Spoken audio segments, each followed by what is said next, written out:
अंबिकापुर के एक निजी अस्पताल के डॉक्टर और प्रबंधन पर लापरवाही पूर्वक एक महिला के बच्चेदानी का ऑपरेशन करने का आरोप लगाया है, क्योंकि ऑपरेशन के बाद महिला की हालत बिगड़ती गई और उसे अस्पताल में सही इलाज नहीं मिला, जिसकी वजह से दूसरे अस्पताल में इलाज के दौरान उसकी हालत और गंभीर हो गई और बाद में डॉक्टरों ने हाथ खड़े कर दिए, फिर महिला की मौत हो गई। परिजनों ने इस मामले में अस्पताल प्रबंधन सहित डॉक्टरों के खिलाफ एफआईआर दर्ज कर कार्रवाई की मांग की है। सरगुजा के लखनपुर जनपद क्षेत्र के जजगा गांव में रहने वाली मधु गुप्ता के बच्चेदानी में गांठ हो गया था। इसके इलाज के लिए परिजनों के द्वारा उसे अंबिकापुर के ठाकुरपुर में स्थित आशीर्वाद अस्पताल में भर्ती कराया गया, जहां डॉक्टर ने कहा कि इसके इलाज के लिए बच्चेदानी का ऑपरेशन करना पड़ेगा। ऑपरेशन के बदले डॉक्टर ने 42,000 से अधिक रुपए की डिमांड की। तब परिवार के लोगों ने अपनी संपत्ति गिरवी रखकर अस्पताल प्रबंधन को ऑपरेशन के लिए पैसे दिए। मधु गुप्ता का ऑपरेशन किया गया और उसके बाद कुछ घंटे बाद उसकी तबीयत बिगड़ने लगी। उसके शरीर में सूजन आने लगा। इस पर अस्पताल के डॉक्टर फिर से उसे ऑपरेशन थिएटर ले गए। इसके बाद महिला की हालत और बिगड़ गई और उसके बाद एम्बुलेंस के माध्यम से आशीर्वाद अस्पताल प्रबंधन ने महिला को केयर अस्पताल भेजा। उसके बाद महिला की हालत सुधरने की वजह और लगातार बिगड़ती रही। इसके बाद केयर अस्पताल प्रबंधन के द्वारा भी इलाज करने से हाथ खड़ा कर दिया। तब महिला को परिजन इलाज के लिए रायपुर लेकर पहुंचे, लेकिन वहां भी इलाज नहीं हो सका और महिला की मौत हो गई। अपना नाम बता देंगे? मेरा नाम बालचंद्र प्रसाद गुप्ता है, ग्राम जजगा का रहने वाला हूँ। क्या हो गया है वो बता देंगे? सर, मैं सोनोग्राफी कराया, उसमें से थोड़ा सा बच्चेदानी में परेशानी हुआ और उसको एक हमारे रिश्तेदार हैं सुभाष गुप्ता, उसके माध्यम से और वो हमको डिसीजन करके ले गया कि मैं ऑपरेशन कराया हूँ, यहाँ मेरा ठीक होता है। और हॉस्पिटल, कौन सा हॉस्पिटल नाम है वो? आशीर्वाद हॉस्पिटल, वो लेके मेरे को गया और वहाँ पर बोला कि इसका पूरा काम हो जाएगा। डॉक्टर से बैठ के उसका सलाह किया, 50-55 हज़ार रुपये उसका तय किया।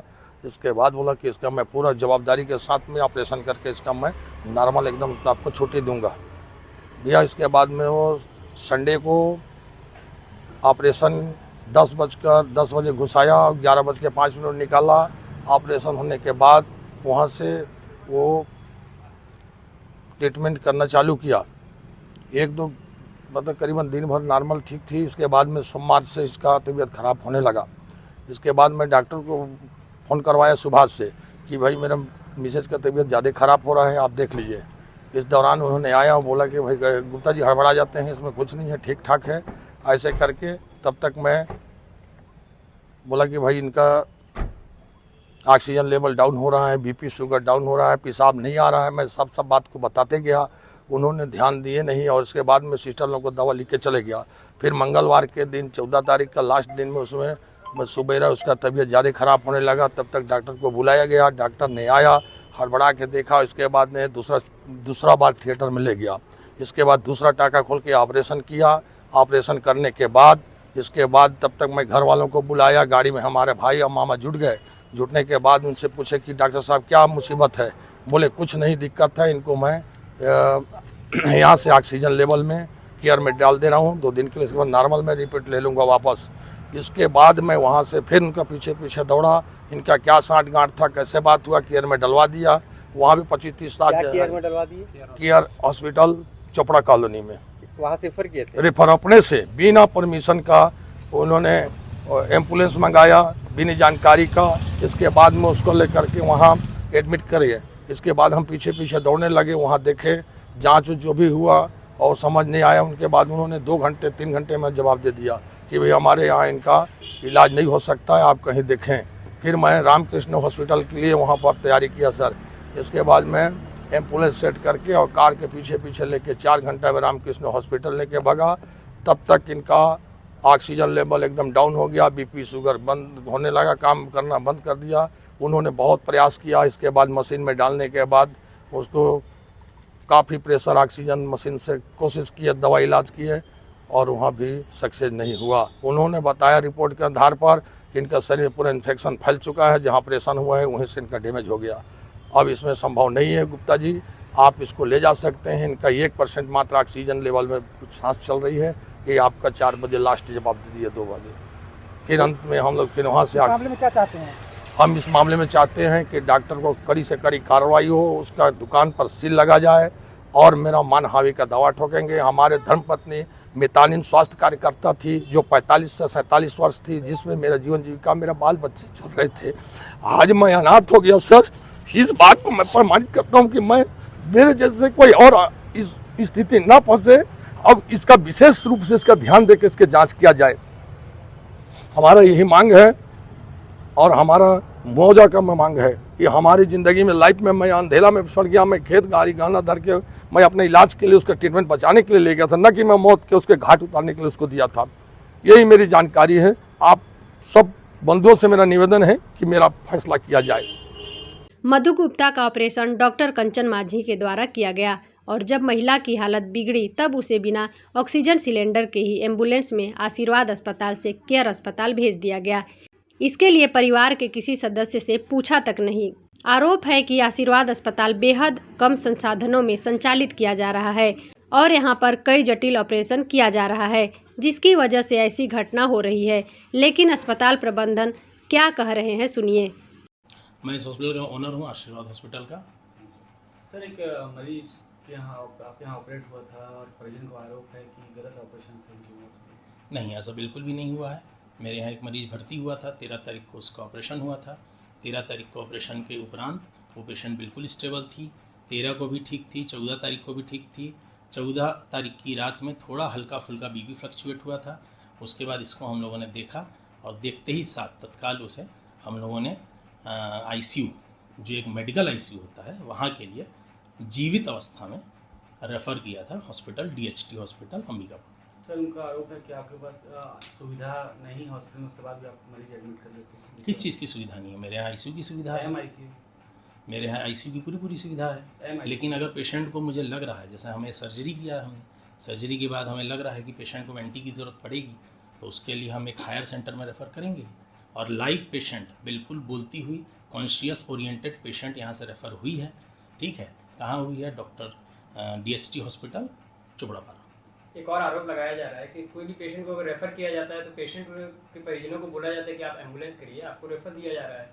लेकिन यहाँ आपके द्वारा ही एम्बुलेंस बुलाया गया और पेशेंट को भेजा गया, और जब फाइल मांगा गया परिजनों के द्वारा तो आपके हॉस्पिटल के द्वारा बोला गया कि नहीं, आप व्हाट्सएप में ले लीजिए, फाइल हम नहीं देंगे। ऐसा भी आरोप लग रहा है। ये सरासर गलत आरोप है। मैंने कोई व्हाट्सएप पे फाइल ले लीजिए या इस पे फाइल ले लीजिए, ऐसा कुछ भी नहीं बोला।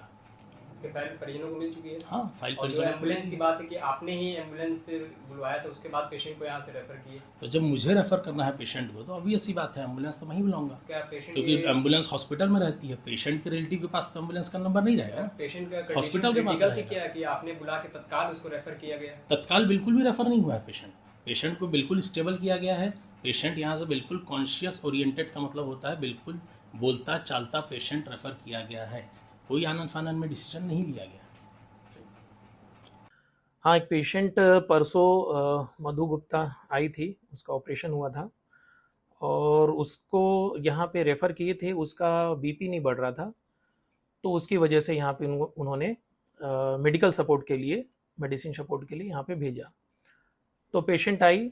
Patient no doubt conscious oriented थी, बातचीत अच्छा कर रही थी, लेकिन कुछ मेडिसिन के सपोर्ट में थी वो, जो बीपी को बढ़ाता है। तो यहाँ पे भी हमने कुछ और मेडिसिन ऐड किया। 2-3 घंटा हमने ऑब्जर्वेशन में रखा, लेकिन उसके बाद भी उसका बीपी नहीं बढ़ा, यूरिन आउटपुट भी नहीं आ रहा था। तो पेशेंट बिल्कुल लग रहा था कि आगे चल के हो सकता है पेशेंट जो है का कंडीशन बिगड़ ना जाए। तो उसके परिजन को हमने ऑप्शन दे दिया कि आप चाहो तो आगे बढ़ सकते हैं, या आगे भी ट्रीटमेंट कंटिन्यू करना चाहें तो ये पेशेंट हो सकता है कि थोड़ा सा और सीरियसनेस इसका बढ़ेगा। तो सब उन्हीं पे कर दिया और उन्होंने फिर आगे ले जाना उचित समझा। कहाँ रेफर किया था सर? वो उनका था रामाकृष्णा, रायपुर जाने का। कौन सी तारीख को और कितने बजे? ये परसों 15 तारीख की बात है। 15 तारीख लगभग 1 बजे के लगभग यहाँ आई थी और 5-6 बजे के आसपास उन्होंने रायपुर के लिए जाना उचित समझा। सर, आशीर्वाद हॉस्पिटल का कहना है कि ऑपरेशन होता है तो उनका मेडिकल हिस्ट्री आपको आया था क्या जब रेफर हुआ? तो मेडिकल हिस्ट्री दिया क्या? हाँ, उन्होंने बता दिया था उसके बारे में कि पेशेंट का ऐसा ऐसा है कंडीशन। उसके बाद परिजन से भी थोड़ा हिस्ट्री लिया। उसके कुछ देर बाद उनका फाइल भी हमको मिल गया था, तो फिर उसके बाद आगे उस हिसाब से प्रोसीजर हमने आगे किया। हाँ, परिजन ने नहीं दिया, परिजन ने हमको कुछ नहीं दिया था। तो सर क्या लगता है कि अगर वहाँ ऑपरेशन हुआ है तो वहाँ MICU नहीं है, अगर ऐसे में केस बिगड़ता है तो कहीं कहीं जो पेशेंट है उसकी जान खतरे में हो सकती है? देखिए, ऑपरेशन जहाँ पे भी हो रहा है तो आईसीयू तो रहना चाहिए। MICU एक्चुअल में ये बेसिक डिटेल आप लोग ज़्यादा अच्छे से जानेंगे। हमारे यहाँ मेडिकल आईसीयू की है और पेशेंट को जैसा नीड था हमने इधर पे किया। बाकी अदर तो हॉस्पिटल के भाई लोग बारे क्या में कहता है कि एक नर्सिंग होम चलाने के लिए ICU होना अनिवार्य है कि सर्जिकल नहीं MICU? अगर आपका वहाँ पे मेडिसिन डिपार्टमेंट नहीं है तो मेडिसिन आईसीयू नहीं रहेगा तो भी चलेगा। अगर आपका सर्जरी हो रहा है तो सर्जिकल आईसीयू है तो चल जाएगा। बाकी हमारे इधर पे सारी सुविधा है तो हमारे को तो कोई ऐसा दिक्कत नहीं है। पेशेंट जो मधु गुप्ता आई थी वो नॉरेड्रेनालिन मेडिसिन है उसके सपोर्ट में आई थी और उसको थोड़ा ब्रीदिंग डिफिकल्टी था तो हमने उसको लेके अपना ट्रीटमेंट आगे चालू किया। आशीर्वाद हॉस्पिटल से जब रेफर होके आई तो ऑक्सीजन सपोर्टिंग में आई थी? हाँ, ऑक्सीजन सपोर्ट में था, ऑक्सीजन था उसको चल रहा था और बीपी भी कम था लेकिन कॉन्शियस ओरिएंटेड थी पेशेंट। इस घटना ने एक बड़े सवाल को जन्म दे दिया है कि आखिर अंबिकापुर में हर गली गली में खुले निजी अस्पतालों की जांच और निरीक्षण जब लाइसेंस जारी करने के लिए किया जाता है तब मानकों का ध्यान क्यों नहीं रखा जाता है। अंबिकापुर में रिहायशी क्षेत्रों में और रेसिडेंशियल मकान में अस्पताल संचालित किया जा रहा है। कई अस्पताल डॉक्टर के जुगाड़ सिस्टम से चल रहे हैं। इन अस्पतालों के फार्मेसी और लैब का तो भगवान ही मालिक है, लेकिन हैरानी की बात है कि इसके बाद भी स्वास्थ्य विभाग के उच्च अधिकारी इन अस्पतालों के खिलाफ कड़ी कार्रवाई नहीं कर रहे हैं।